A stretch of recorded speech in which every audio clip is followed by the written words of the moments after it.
Good morning once again, YouTube world. On this week's episode of How Much Money Has Andrew Spent Without Inevitably Annoying the Wife, I didn't do too bad. Plus, I bought the wife a present, so therefore, she can't really have a go at me for spending too much money on video games.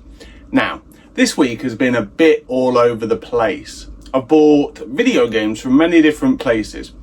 The next montagey parts of footage you will see. I found a reclamation yard on the recommendations of one of my good friends, on the promise that there was video games there. Now, there was video games there, but as you'll see in the footage, there kind of wasn't. Yeah? But this reclamation yard was sick. It was huge. They had tons of stuff there. I bought a cacophony of things. Yes. I bought some shelving. That is a project for this channel going forward. You'll see it in the future. Yes. I bought a wine fridge. Yes. For the wife. What else did I buy? I bought another tripod. Now, this here tripod here, you wouldn't believe it. You can see it on screen. You wouldn't believe it. But this goes to about 30 foot. Yes. For no reason, I can film my YouTube videos from the sky. For just £10. It was sick. But yeah. So the next montage bits of footage you'll see was me walking around with my good friend Dom, buying a cacophony of different things. And then when you come back here, I will show you what games I picked up through the week. 2 of these games I never thought I would have, because they are quite rare and quite expensive. But I cheated a little bit. You'll see what I mean. So enjoy this bit of footage, then come back here, then watch me show you games. Yeah? Peace.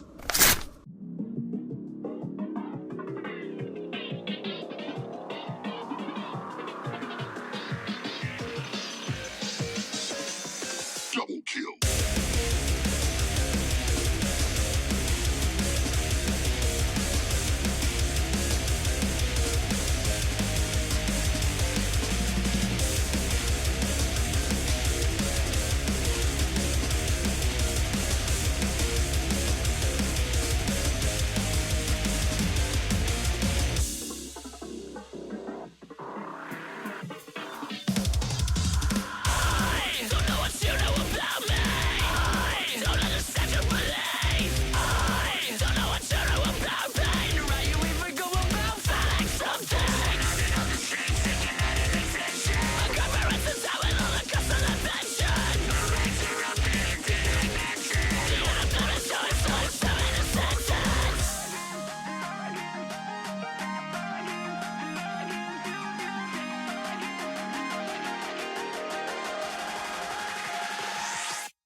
all over, and we're not bound by greed. Everyone you said and done, we're in the people's side. So we're the people's side.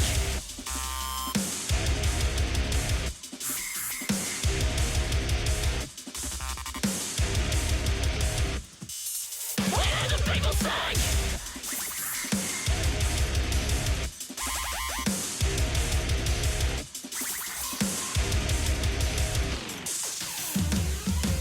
Knock down the doors of the parliament. We'll break the walls with a raw command. Shake these foundations, and then with the facts. This nation belongs to the working class.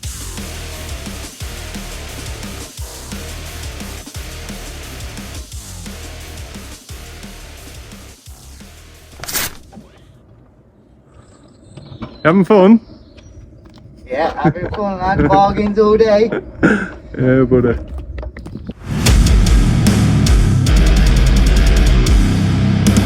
So as you've seen from that footage, me and Dom had a lovely day walking around, buying things, having a nice time. Yes, as you saw, in those video games, there was lots of cases and people were just stealing the games out of the cases, being naughty. Yes. So yeah, that kind of sucked. But like I said, I managed to get some shelving for a future project for this channel going forward that I will start telling you about at some point, but not quite yet. And what else did I buy? I bought that wine fridge. Yes, the wife loved it. Very happy. Keep your wife happy and then you can buy more video games, just like me. Yeah, so I'll show you what games I picked up through the week, where I got them from. You know the remedy by now, my good friends. The first game was Juiced 2 on the PSP. My good friend Dom gifted me this. He had multiple variants of this. So he just went, Andrew, do you need this? And I said, yes, I do. Now, playing this growing up, I went from Need for Speed to this. And this was a lot more sort of like logic based-ish kind of. It was more real. So you actually had to brake going around corners. So when I played this as a child, it was ridiculously hard. And in this game, you can race for pink slips. So you would have a very nice car, and then you would lose the race, and then you would have no car, and then you would have to figure out how to get another car to race again and start all over again.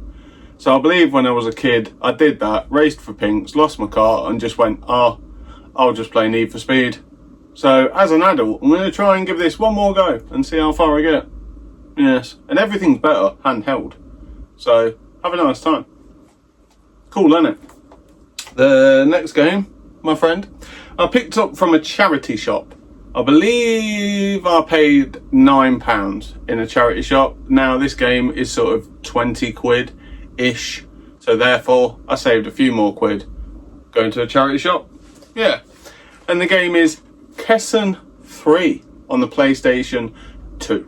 Now, if you've played games like Dynasty Warriors, it's a lot like that, but more tactics-based-ish. So you will control armies and tell them where to go and destroy everything and have a nice time. Yeah, a lot more sort of like logic.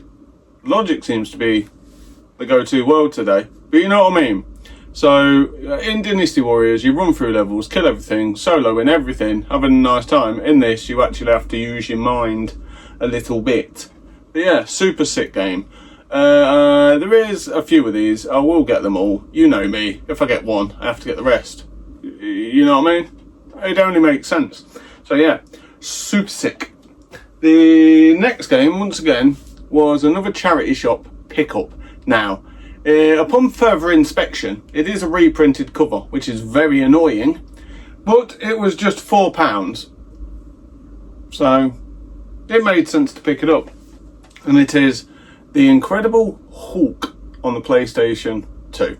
This is a very self-explanatory game. You play as the Incredible Hulk and you do missions, sort of a linear path, run through levels, destroy everything, have a nice time.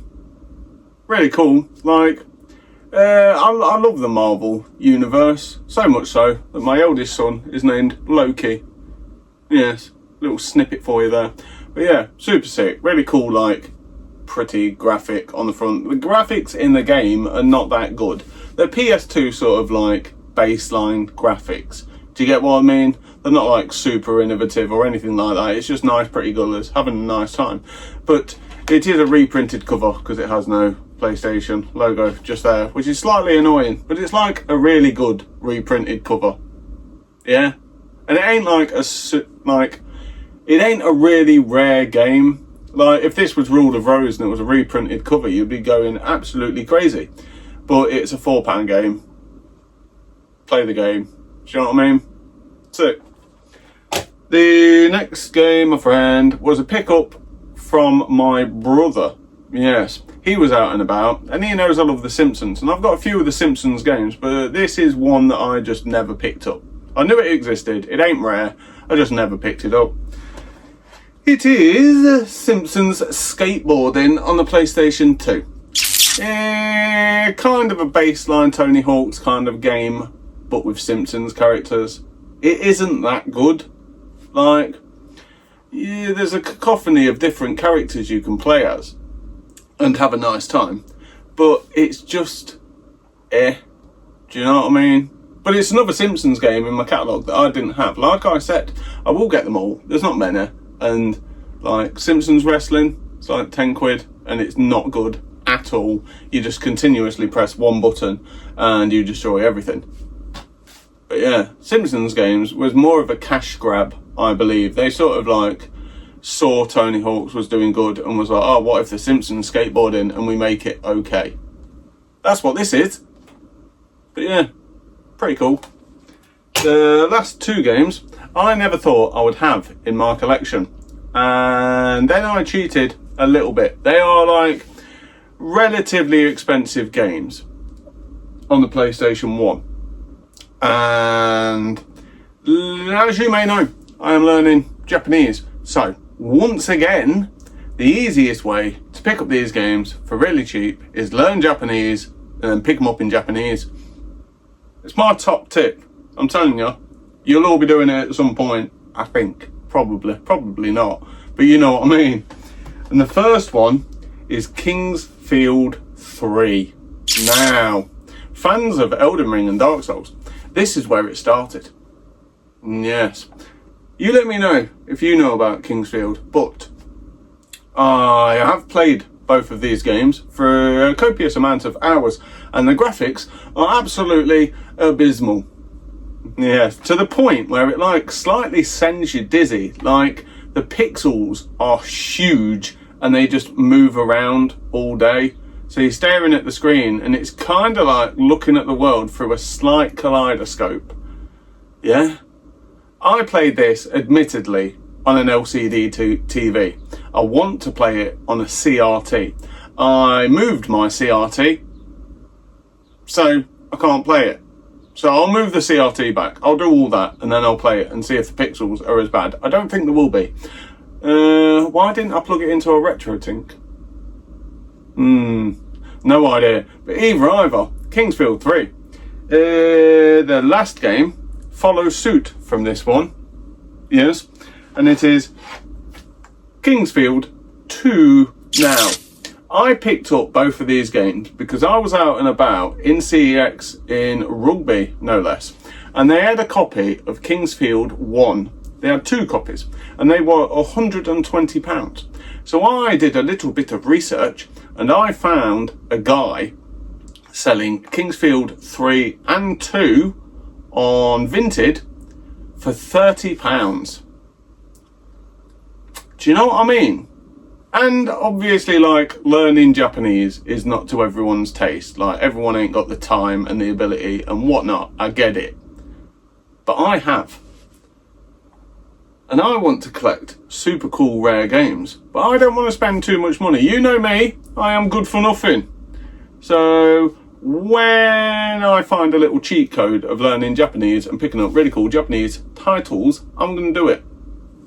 Yeah, my Japanese collection is growing vastly. There will be an episode. I haven't done it yet because I'm still doing a lot of research into what the games are. Because I picked up quite a few Japanese games based on the cover art alone. Now, on the PS2, there is a ton of Japanese exclusives. Like, hundreds. So I'm going to be hunting them down. But yeah, Kingsfield 2. sick. Still goes along the same vein as Kingsfield 3, just before it kind of thing. You walk through like dungeons, killing things, having a nice time. Yeah, super sick though. So if you're interested in collecting really rare games but don't have too many pennies, Japanese, my friend. Yeah, and you can get PS2s that are region free, so you don't need a transformer or anything like that. Do you get what I mean? So it's still relatively cheap, and I believe their going rate for a region free PS2 is about 130 quid. So it isn't breaking the bank, and then you can play all the Japanese goodness. Sick. Now, for the future of this channel, like I said, I've been buying shelving, stockpiling, amassing shelving and wood and good things. You'll see, it's coming to the channel soon. I just need to get it started. Once I've got it started, then that will give me the impetus to finish it. Yeah? That makes sense. I'm going to document it all and you will see. Yeah, you may or may not know, like if you've watched my past videos, what I'm on about. Yes, and as a small side caveat, I want to collect the entire Wii U collection. Now, it's the easiest one to collect for, / the hardest, because there's only about 180 games, 170, 180 games, something like that in the UK PAL region. So therefore, it ain't that hard. Like, I believe I've got 10 Wii U games, something like that. And that is already a percentage, just having 10. Do you know what I mean? And I think the most expensive game is like Teddy 2, I believe it is, and it's like 200 quid. I'll get it eventually. That'll be like down the line. They're hard to pick up as well. If you go to CEXs, they only have like 5 or 10 like Wii U games, and they're really cheap, and it's like titles that you don't want, kind of. So I'm going to go along with my own sort of like thinking of it'll be easy. But you tell me, is this a good idea? But yeah, so the future of the channel, I'm building things and collecting a full set. Yeah, so stick around and see if I can do it. In future videos, I have booked another 2 game markets. So there's another 2 game markets coming up. One of them's Sheffield, and that's next month. And then it's coming back to Nottingham in September. So I'll be doing some more game market shows and stuff like that, having a nice time with a group of friends. So join me in the next coming videos, weeks and months to see how this channel evolves and where all of this stuff will live. Yeah. Peace.